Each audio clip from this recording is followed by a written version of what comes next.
আজকের ক্লাসে আমি নবম শ্রেণীর 194 পেজে 13 নম্বর যে অধ্যায়টি তোমাদের রয়েছে সম্পাদ্য ত্রিভুজের সমান ক্ষেত্রফল বিশিষ্ট সামান্তরিক অঙ্কন যার একটি কোণের পরিমাপ নির্দিষ্ট। এই ত্রিভুজের সমান ক্ষেত্রফল বিশিষ্ট সামান্তরিক কী করে অঙ্কন করতে হয় সেই বিষয়ে আজ আমি আলোচনা করব। তোমাদের সেকেন্ড ইউনিট টেস্টের জন্য এই সম্পাদ্য প্রচুর ইম্পর্টেন্ট, কারণ এখান থেকে তুমি একটা প্রশ্ন কিন্তু কমন 100% পাবে। আর যারা তোমরা অঙ্কে অনেক দুর্বল, অঙ্ক অনেকে বোঝে না, তাদের জন্য কিন্তু আরও বেশি ইম্পর্টেন্ট। কারণ হচ্ছে এটা কিন্তু চোখে দেখা জিনিস। তুমি যদি চোখে দেখে শিখে নিতে পারো তাহলে কিন্তু তুমি পরীক্ষাতে 4 কিংবা 5 নম্বর পেতে পারো। কোনো স্কুলে 4 নম্বর থাকে এটার উপর, কোনো স্কুলে 5 নম্বর থাকে। তাই তোমাদের জন্য এই ক্লাসটি কিন্তু ভীষণ ইম্পর্টেন্ট। তোমরা কিন্তু মনোযোগ সহকারে প্রত্যেকটা বিষয় ভালো করে বুঝে নেবে। ওকে, চলো তাহলে আমরা এই অধ্যায়ে কোষে দেখি 13তে দেখো কিছু এখানে সম্পাদ্য দেওয়া হয়েছে। দেখো এখানে আমরা কিন্তু একের দাগের থেকেই শুরু করব। আর এখান থেকে আমি কোন সম্পাদ্যগুলো বেশি ইম্পর্টেন্ট সেগুলো আমি সাজেশন ক্লাসে বলেছিলাম। ওকে, আমরা কিন্তু একের দাগে থেকে শুরু করব, কারণ তুমি একের দাগে থেকে করলে কি বলো তো তোমার অনেকটা কি বলো তো কনসেপ্ট ক্লিয়ার হয়ে যাবে। চলো তাহলে আমরা একের দাগে থেকে শুরু করি। দেখো একের দাগে এখানে বলা হয়েছে পি কিউ একটি সরল রেখাংশ আঁকি যার দৈর্ঘ্য 5 সেন্টিমিটার। ওই সরল রেখাংশের বহিস্থ বিন্দু এ নিলাম, এ বিন্দু দিয়ে পি কিউ সরল রেখাংশের সমান্তরাল সরলরেখা আঁকি 3 রকম পদ্ধতিতে আঁকতে হবে। দেখো এবার আমরা 3 রকম পদ্ধতিতে কিন্তু এখানে একে দেখাবো। এবার দেখো আমি এখানে কম্পাস ব্যবহার করছি, তোমরাও কম্পাস নেবে এবং কম্পাসে দেখো এখানে আমি পেন সেট করে রেখেছি। পরীক্ষাতে তোমরা কিন্তু এখানে পেন্সিল সেট করবে। এখানে আমি পেন ব্যবহার করার কারণ তোমরা যাতে ভিডিওতে যে ছবিটা আমি এখানে আঁকবো সেটা যাতে পরিষ্কার বুঝতে পারো তার জন্য কিন্তু আমি পেন ব্যবহার করেছি। তোমরা কিন্তু পেন্সিল দিয়ে করবে। ওকে, চলো তাহলে দেখো এখানে বলা হয়েছিল পি কিউ একটি সরলরেখাংশ আঁকি যার দৈর্ঘ্য হচ্ছে 5 সেন্টিমিটার। তাহলে তুমি কি করবে বলো তো? তাহলে তোমার কাজ হবে প্রথমে 5 সেমি মাপের একটা সরলরেখাংশ এখানে তুমি কেটে নেবে। খাতার ঠিক মিডিল বরাবর 5 সেমি দৈর্ঘ্যের একটা সরলরেখাংশ এরকমভাবে কেটে নেবে। আর তোমরা প্রত্যেকে স্কেলে মাপ নিতে পারো। এই যে 0 থেকে এই দেখো 5 যেখানে লেখা আছে সেই পর্যন্ত। ওকে, 5 সেমি দৈর্ঘ্যের আমি একটা সরলরেখাংশ অঙ্কন করলাম। তুমি এখানে কি লিখবে? P Q. এই প্রান্তে লিখবে পি এবং এই প্রান্তে লিখবে কি বলো তো? কিউ। তাহলে পি কিউ 5 সেন্টিমিটার মাপের একটা সরলরেখাংশ আমি অঙ্কন করলাম। এরপর দেখো এখানে বলা হয়েছে এই পি কিউ সরলরেখাংশের বহিস্থ বিন্দু আমি এ নিলাম। বহিস্থ বিন্দু মানে কি বলো তো? এই যে পি কিউ আছে না, এর বাইরে কোন একটা জায়গাতে তোমাকে একটা বিন্দু নিতে হবে, যে বিন্দুর নাম হবে এ বিন্দু। তোমার যেখানে মন তুমি সেখানে একটা বিন্দু নাও। ধরো মনে করে নাও আমি এখানে নিলাম, এখানে আমি একটা বিন্দু নিলাম, এর আমি নাম দিলাম কি বলো তো? এ বিন্দু। দেখো প্রশ্নের মধ্যে কিন্তু তাই বলা হয়েছিল এই যে পি কিউ সরলরেখাংশ এর বাইরে আমি বহিস্থ একটা বিন্দু নিলাম যার নাম দিতে বলা হয়েছিল এ বিন্দু। এবারে এ বিন্দু দিয়ে পি কিউ সরলরেখাংশ রয়েছে না, এই যে পি কিউ সরলরেখাংশ রয়েছে এর সমান্তরালে আমাকে এখানে একটা সরলরেখাংশ অঙ্কন করতে হবে। দেখো সমান্তরাল সরলরেখা কাকে বলা হয়? মনে করে নাও এই যে একটা আমি সরলরেখাংশ অঙ্কন করলাম আর নিচে আর একটা সরলরেখাংশ অঙ্কন করলাম। এটা মনে করে নাও এ বি আর এটা মনে করে নাও সিডি। তাহলে এরা সমান্তরাল কখন হবে? যখন এদের মধ্যে যে লম্ব দূরত্ব, মনে করো না এই জায়গাতে এরা এ বি আর সিডি পরস্পর থেকে 5 সেন্টিমিটার দূরে রয়েছে। এদেরকে তুমি যত দূরে টেনে নিয়ে যাও না কেন এরা সর্বদা 5 সেমি দূরেই থাকবে, এরা কখনো কাছাকাছি আসবে না, অর্থাৎ এরা কখনো পরস্পরকে ছেদ করবে না। বুঝতে পেরেছ? তাহলে এই এ বিন্দু দিয়ে পি কিউ সরলরেখাংশের সমান্তরাল এবার কী করে আমরা সমান্তরাল সরলরেখা আঁকবো সেটা এবার দেখব।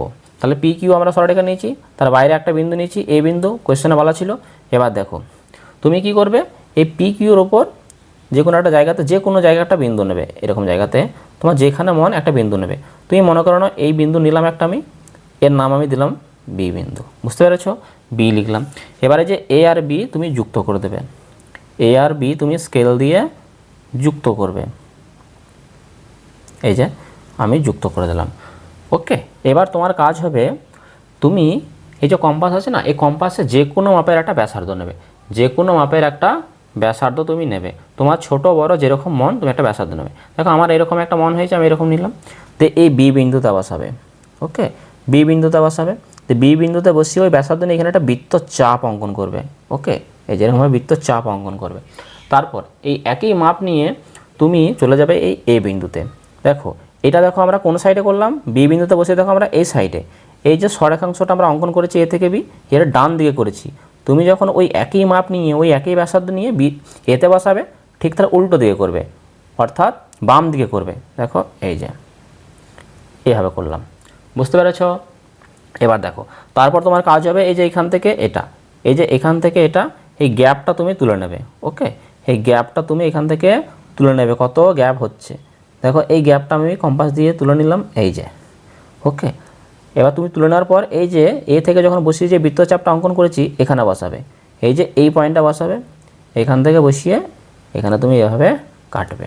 বুঝতে পেরেছো? তাহলে দেখো এইখানে আমরা একটা পয়েন্ট পেয়েছি, এই জায়গাতে আমরা একটা পয়েন্ট পেলাম। তাহলে এই পয়েন্ট আর এই পয়েন্টকে আমি যুক্ত করে দেবো স্কেলের সাহায্যে। ওকে, দেখো আমি স্কেল দিয়ে এখানে যুক্ত করছি।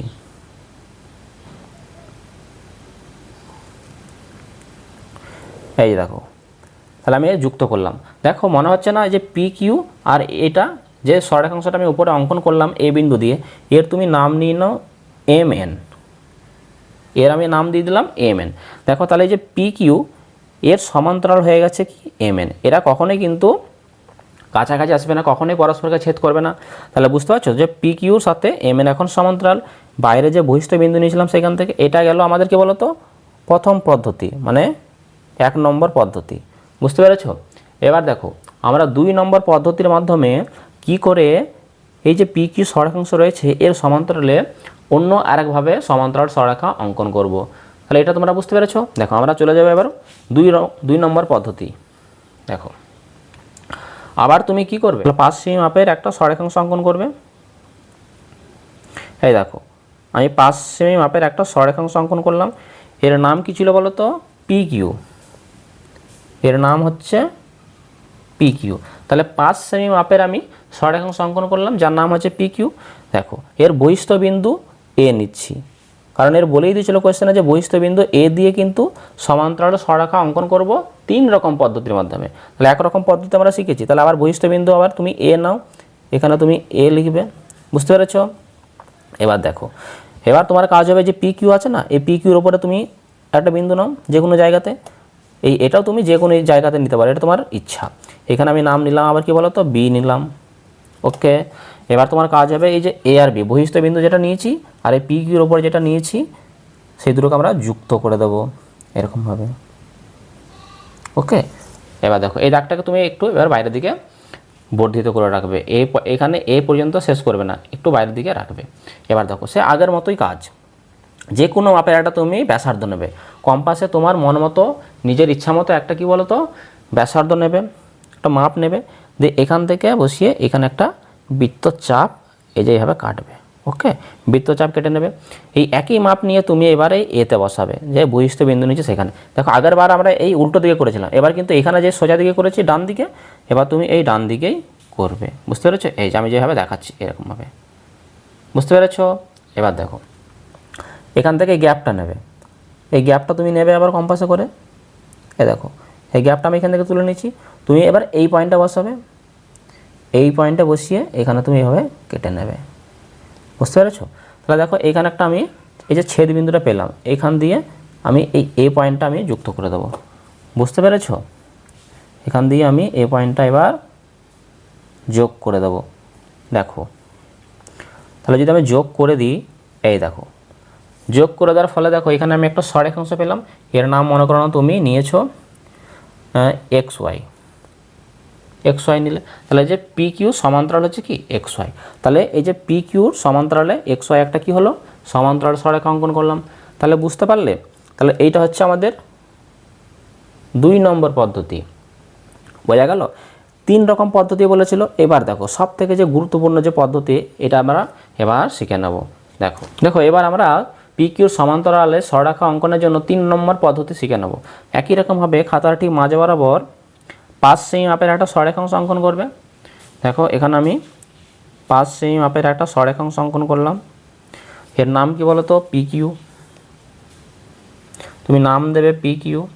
ওকে, এবার তোমার কাজ হবে এর বাইরে কোনো বহিস্থ কোনো বিন্দু নিতে হবে। মনে করো না আমি এখানে একটা বিন্দু নিলাম, এর নাম হচ্ছে এ বিন্দু। বুঝতে পেরেছো? তাহলে পি কিউর বহিস্থ বিন্দু দিয়ে অঙ্কন করতে হবে। তাহলে বহিস্থ বিন্দু আমি নিয়েছি এ। এবার তুমি এই যে এ আর এই পি এই দুটো তুমি যুক্ত করে দাও। পি এর সাথে একে তুমি যুক্ত করে দেবে। ওকে, যুক্ত করলাম। এবার দেখো, এবার যে কাজটা করবে তুমি, যে পি কিউ আছে না 5 সেমি মাপের যে মাপটা রয়েছে, এই মাপটা তুমি তুলে নেবে এরকমভাবে। এই দেখো এরকমভাবে তুলে নেবে।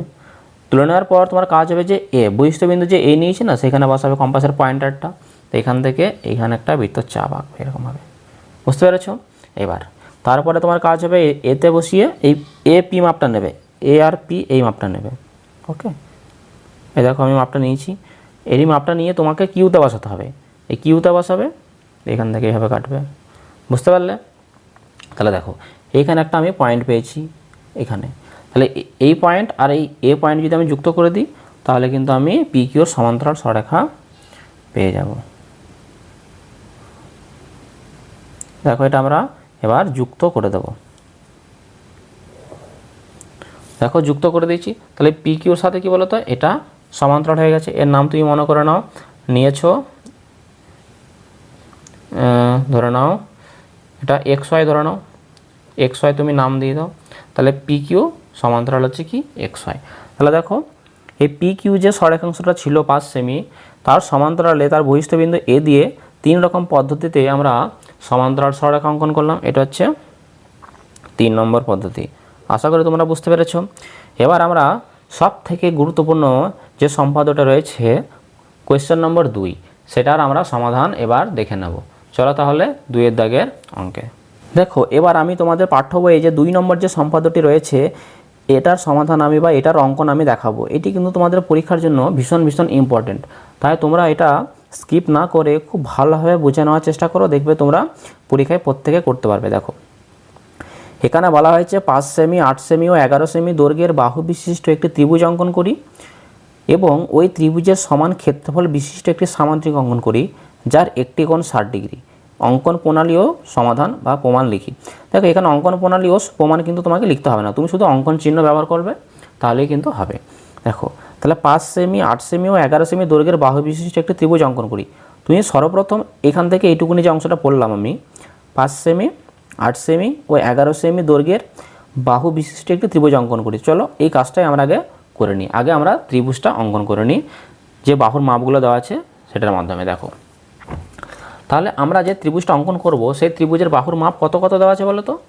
5, 8 আর হচ্ছে 11। তাহলে এই মাপ 3টি তুমি সবার আগে কী করবে, এই মাপ 3টি সবার আগে তুমি এখানে কেটে নেবে। এই মাপ 3টি তুমি এখানে তুলে নাও। ওকে, খাতাতে টেনে নাও। দেখো দেখো 5 সেমি আছে প্রথমে, তাহলে 5 সেমি কাটবে এখানে। তারপরে কত ছিল? 8 সেন্টিমিটার, তাহলে 8 সেন্টিমিটার। তারপর কি করবে বলো তো? তারপর হচ্ছে 11 সেন্টিমিটার। তাহলে এই যে 11 সেন্টিমিটার। তাহলে 5, 8 আর 11 এই 3টি বাহুর মাপ আমি খাতায় তুলে নিয়েছি। পাশে তুমি লিখে দেবে এটা হচ্ছে 5 সেন্টিমিটার, এটা হচ্ছে 8 সেন্টিমিটার, আর এটা কি বলো তো? 11 সেন্টিমিটার। তাহলে 3টে বাহুর মাপ এখানে আমি কেটে নিয়েছি। এবার তোমার যে কাজটা করতে হবে তোমাকে, সেটি হচ্ছে খাতার ঠিক মিডিল বরাবর, মাঝ বরাবর তুমি যে কোনো মাপের একটা সরলরেখাংশ এখানে অঙ্কন করে নেবে, যে কোনো মাপে তোমার পছন্দ মতো।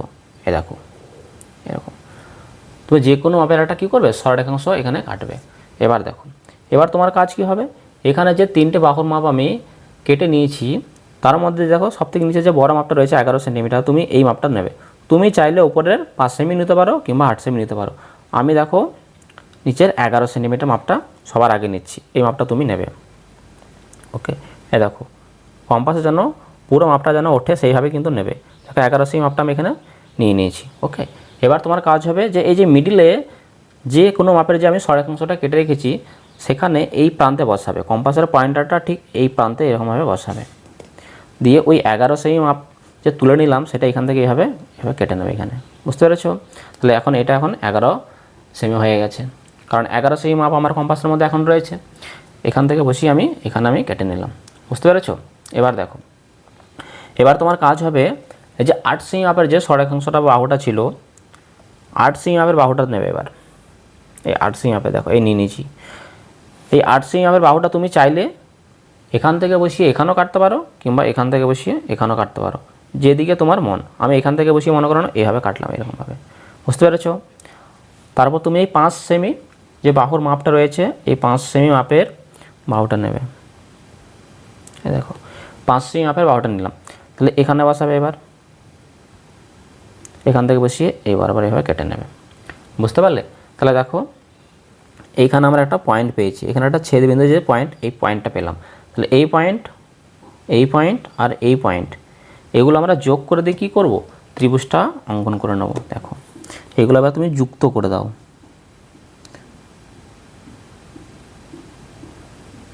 দেখো এটা আমরা যুক্ত করলাম। তারপর আমরা এই দিকের বাহুটা যুক্ত করব। এই দেখো, তাহলে যুক্ত করার ফলে দেখো এখানে একটা ত্রিভুজ উৎপন্ন হয়েছে না? এই ত্রিভুজে তুমি একটা নাম দিয়ে দাও, এ বি আর হচ্ছে সি। তুমি চাইলে অন্য নামও দিতে পারো, P Q R x Y Z, তোমার পছন্দ মতো একটা নাম দিয়ে দেবে। এ বি সি একটা আমি নাম দিয়ে দিলাম। তাহলে এ বি সি হলো ত্রিভুজ। তাহলে 5 সেমি, 8 সেমি আর 11 সেমি, এই 3টি বাহু মাপে আমি একটা ত্রিভুজ এখানে অঙ্কন করে নিয়েছি। এবার আমার কাজ কী হবে, এই ত্রিভুজের সমান ক্ষেত্রফল বিশিষ্ট একটা সামান্তরিক অঙ্কন করতে হবে, যার একটি কোণ হচ্ছে 60 ডিগ্রি। এটাই তো বলা আছে। তাহলে প্রথমে ত্রিভুজ অঙ্কনটা তোমরা বুঝতে পেরেছো। এবার দেখো, এবার তুমি কি করবে, এবার তোমার কাজ হবে এই যে নিচে ত্রিভুজটা যে অঙ্কন করলাম, এই নিচের বাহু কোনটা বলো তো, এই যে বিসি। ওকে, এই বিসি মাপের এই বিসি যে বাহুটা রয়েছে, এই বাহুটাকে আমরা সমদ্বিখণ্ডিত করব। কি করব বলো তো, সমদ্বিখণ্ডিত। সমদ্বিখণ্ডিত কথার অর্থ কি, সমান দুটি ভাগে ভাগ করব। তাহলে এই বাহুটাকে যদি আমি সমান দুটি ভাগে ভাগ করতে চাই বা সমদ্বিখণ্ডিত করতে চাই, তাহলে আমি কি করব, এই বাহুটার অর্ধেকের থেকে বেশি মাপ নেব। যে বাহুটিকে আমি সমদ্বিখণ্ডিত করতে চাইছি তার অর্ধেকের থেকে বেশি মাপ নেব, দিয়ে এই সিতে বসিয়ে উপরের দিকে একটা বৃত্তচাপ, নিচের দিকে একটা বৃত্তচাপ। বুঝতে পারলে? উপরের দিকে একটা বৃত্তচাপ, নিচের দিকে একটা বৃত্তচাপ কাটবে। ওই একই মাপ নিয়ে তুমি বিতে বসাবে, দিয়ে এখানে একটা বৃত্তচাপ এবং এখানে একটা বৃত্তচাপ। বুঝতে পেরেছ? তাহলে এই দুটি বৃত্তচাপ আর কাটলাম। তাহলে দেখো এইখানে যে ছেদবিন্দু পেলাম, দেখো এইখানে আর এইখানে, এই দুটোকে আমরা কী করব, যুক্ত করে দেবো স্কেল দিয়ে। তুমি স্কেলটা নেবে, দিয়ে এই পয়েন্ট দুটোকে যুক্ত করে দাও। এই দেখো আমি যেভাবে করলাম, তোমরা যুক্ত করে দেবে। তাহলে এই সমদ্বিখণ্ডিত করার পর দেখো এই যে বিসি বাহুকে দেখো এই রকম জায়গাতে ছেদ করেছে, তাহলে তুমি এই পয়েন্টের নাম নিয়ে নাও ডি পয়েন্ট। বুঝতে পেরেছো? এই যে বিসি বাহুকে এই জায়গাতে ছেদ করেছে, তাহলে এর তুমি নাম নেবে কি, ডি। দেখো এবার দেখো, এবার যে কাজটা করব সেটা হচ্ছে সবথেকে গুরুত্বপূর্ণ কাজ। এবার আমরা করবো এই যে নিচে যে বিসি বাহু রয়েছে না, এই বিসি বাহুর সমান্তরালে এই এ বিন্দু দিয়ে একটা সমান্তরাল সরেখা অঙ্কন করব। 1 নম্বর অঙ্কে যেটা আমরা করলাম, যে যেমন এখানে পি কিউ ছিল না 5 সেমি মাপের সরেখাংশ, তার বহিষ্ঠ বিন্দু এরকম জায়গাতে বহিষ্ঠ বিন্দু এ ছিল, সেইখান দিয়ে আমরা এর সমান্তরাল সরেখা অঙ্কন করেছিলাম। 3 নম্বর যে পদ্ধতির মাধ্যমে করলাম, সেই পদ্ধতির মাধ্যমে তোমাকে এবার এখান দিয়ে একটা বিসির সমান্তরাল সরলরেখা অঙ্কন করতে হবে। দেখো কি করব, এই নিচের বিসির মাপটা নেবে, বিসি মাপটা তুমি কম্পাসে এইভাবে নিয়ে নেবে। ওকে, বিসি মাপটা নিলাম। বিসির মাপটা নিয়ে তুমি কোথায় বসাবে, এই বিসির উল্টো দিকে যেটা রয়েছে, বিসি বাহুর মাপ নিয়েছি, তার উল্টো দিকে কোন শীর্ষবিন্দুটা রয়েছে ত্রিভুজের, এ, তাহলে এতে বসাবে। ওকে, তাহলে এখান থেকে বসিয়ে তুমি এবার এদিকে একটা এবার বৃত্তচাপ কেটে নেবে। বুঝতে পারলে?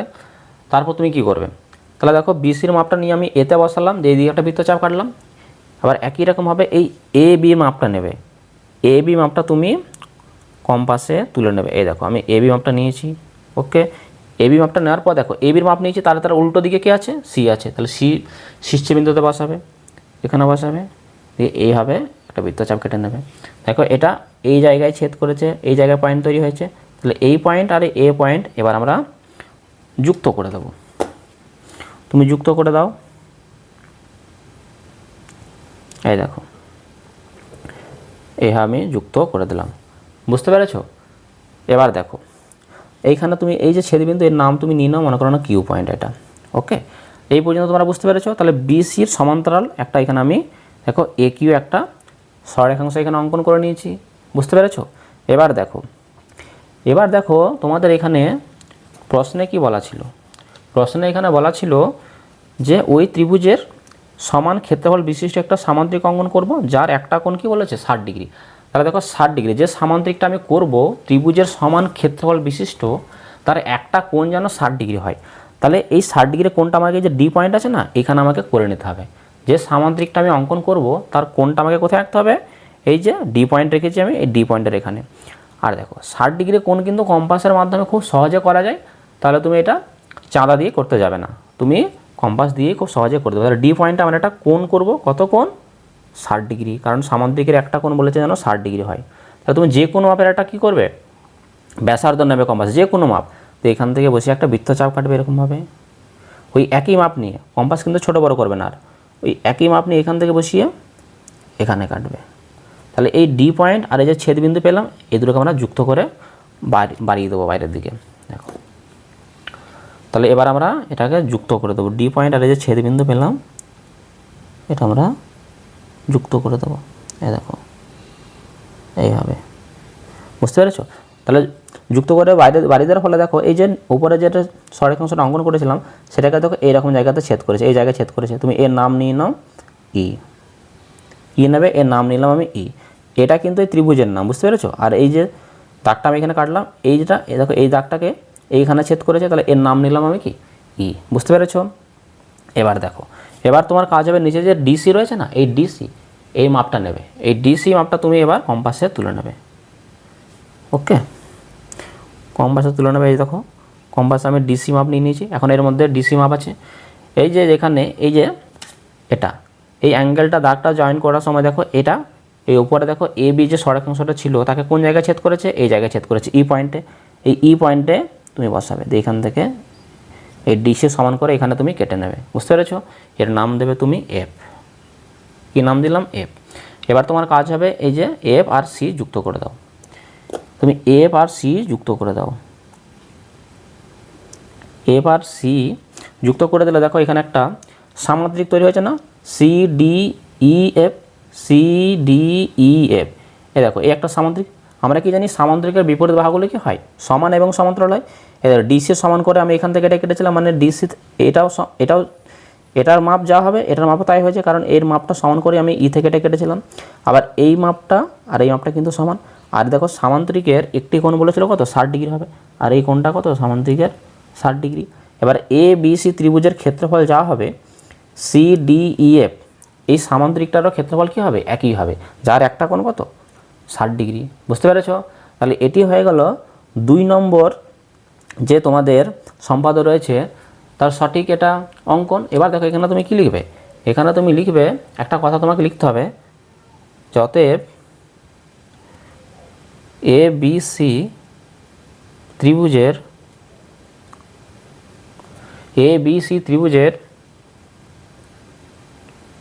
সমান ক্ষেত্রফল বিশিষ্ট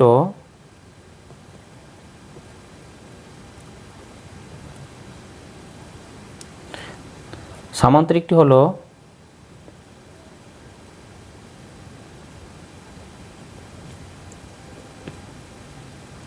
তাহলে এ বি সি ত্রিভুজের সমান ক্ষেত্রফল বিশিষ্ট সামান্তরিকটি হলো কি বলতো, C D E F, C D E F.